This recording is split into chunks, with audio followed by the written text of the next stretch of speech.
Myologie de la loge antérieure du bras, 1. Parmi les propositions suivantes concernant le muscle biceps brachial, certaines sont exactes. Lesquelles?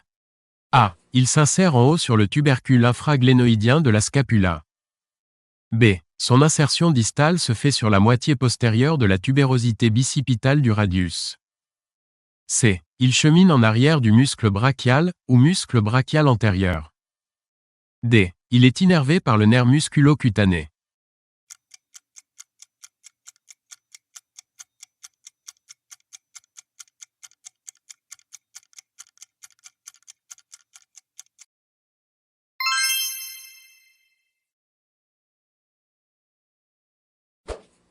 Parmi les propositions suivantes concernant le long chef du muscle biceps brachial, laquelle, ou lesquelles, est, ou sont, exactes, S. A. L'insertion supérieure du long chef du muscle biceps brachial se continue avec le labrum glénoïdal, ou bourrelet glénoïdien. B.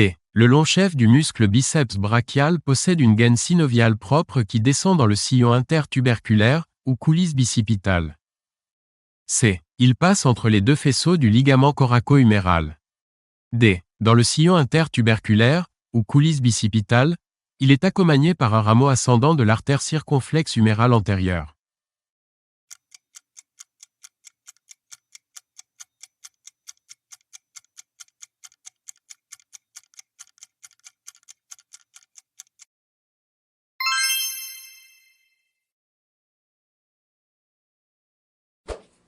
Certaines des propositions suivantes concernant le muscle biceps brachial sont fausses.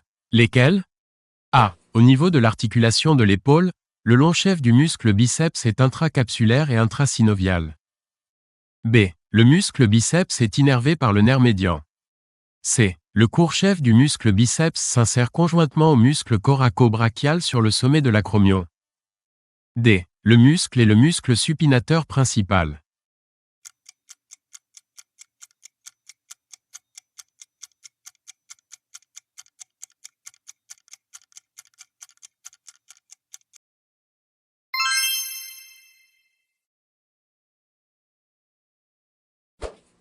À propos du muscle brachial antérieur, indiquez là où les réponses exactes.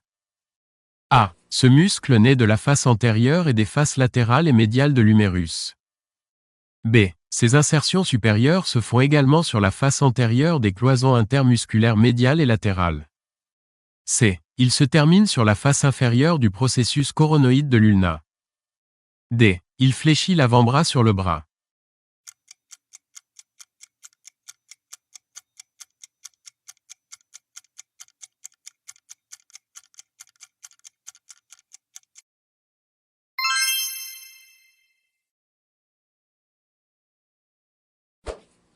Parmi les propositions suivantes concernant le muscle coraco-brachial, certaines sont exactes.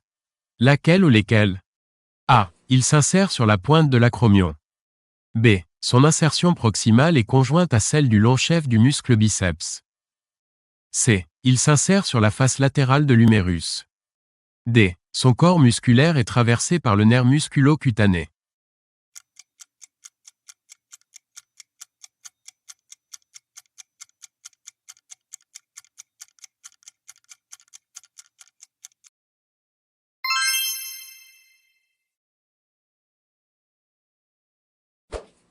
À propos du muscle coraco-brachial, indiquez là où les réponses exactes.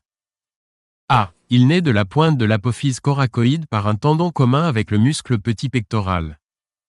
B. Il traverse les selles en avant du muscle grand pectoral dont il est habituellement séparé par une bourse séreuse.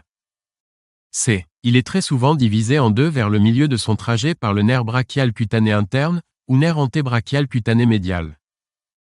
D. Aucune bonne réponse.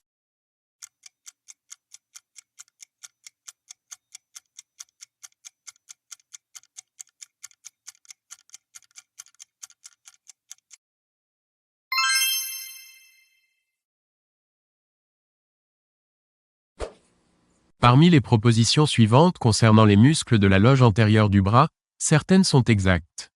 Lesquelles? A. Le muscle coraco-brachial est transpercé par le nerf musculo-cutané.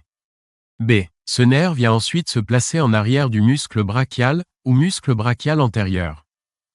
C. Le muscle biceps brachial s'insère sur le radius. D. Le tendon du long chef du muscle biceps est extracapsulaire et intrasynovial.